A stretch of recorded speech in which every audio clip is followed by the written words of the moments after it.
বন্ধুরা, আগামীকাল থেকেই শুরু হচ্ছে ইংল্যান্ডের বিরুদ্ধে ভারতীয় দলের টি-20 সিরিজ এবং প্রথম ম্যাচটি হতে চলেছে কলকাতা নাইট রাইডার্স অর্থাৎ আমাদেরই ঘরের মাঠ ইডেন গার্ডেন্সে। আর বন্ধুরা, চ্যাম্পিয়ন্স ট্রফি শুরুর আগে এটি ভারতীয় দলের শেষ আন্তর্জাতিক সিরিজ হতে চলেছে, তাই এই সিরিজের গুরুত্ব রয়েছে একাধিকভাবে। এবং প্রথম কারণটা হলো মোহাম্মদ শামির এটি কামব্যাক ম্যাচ হতে চলেছে। প্রায় 14 মাস পর মোহাম্মদ শামি আবার ভারতীয় দলের জার্সি গায়ে দিয়ে খেলতে চলেছে মাঠে, তাই অবশ্যই এই সিরিজটি তার জন্য গুরুত্বপূর্ণ হতে চলেছে।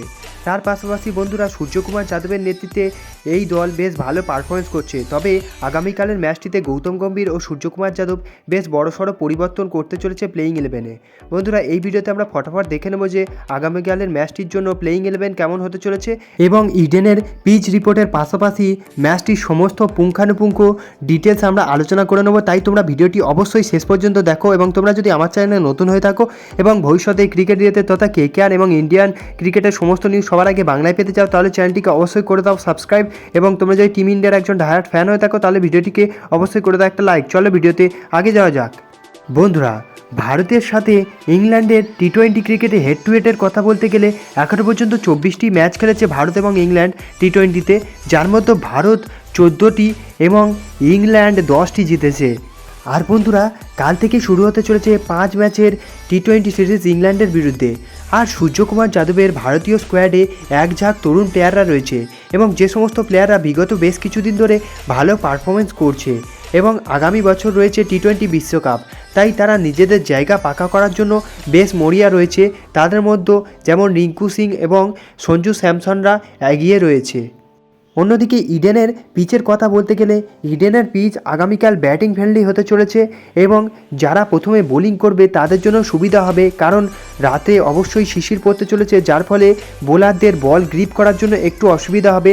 তাই আগে বোলিং করার সিদ্ধান্ত নিলেই সেটা টিমের পক্ষে সুবিধা হতে চলেছে। আর বন্ধুরা, আগামীকালে সবচেয়ে বড় চমকটি হতে চলেছে ভারতীয় পেসার মোহাম্মদ শামির কামব্যাক। হ্যাঁ বন্ধুরা, মোহাম্মদ শামি গত 2023-এর বিশ্বকাপের পর থেকে ভারতীয় দলের জার্সিতে আর দেখতে পাওয়া যায়নি এবং প্রায় 14 মাস পর আবার কঠোর পরিশ্রম করে ভারতীয় দলের জার্সি গায়ে নামতে চলেছেন মোহাম্মদ শামি এবং আগামীকালের ম্যাচটি হতে চলেছে তার কামব্যাক ম্যাচ। আর যেহেতু সামনেই রয়েছে চ্যাম্পিয়ন্স ট্রফি, তাই মোহাম্মদ শামির ফর্ম অবশ্যই গতকালের ম্যাচে দেখানো উচিত এবং আমরা আশা করব যে মোহাম্মদ শামি আবার তার সেই পুরনো রূপে ফিরতে চলেছে আগামীকালের ম্যাচেই।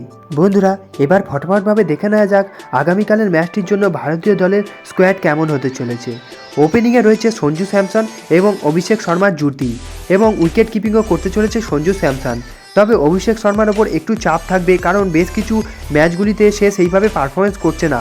আর যেহেতু যশস্বী জয়সওয়াল এবং শুভমান গিল, ঋতুরাজ গায়কোয়াড়ের মতো তারকারা প্যাভিলিয়নে বসে রয়েছে, তাই অবশ্যই অভিষেক শর্মাকে আগামীকাল ম্যাচে প্রদর্শন করতেই হবে।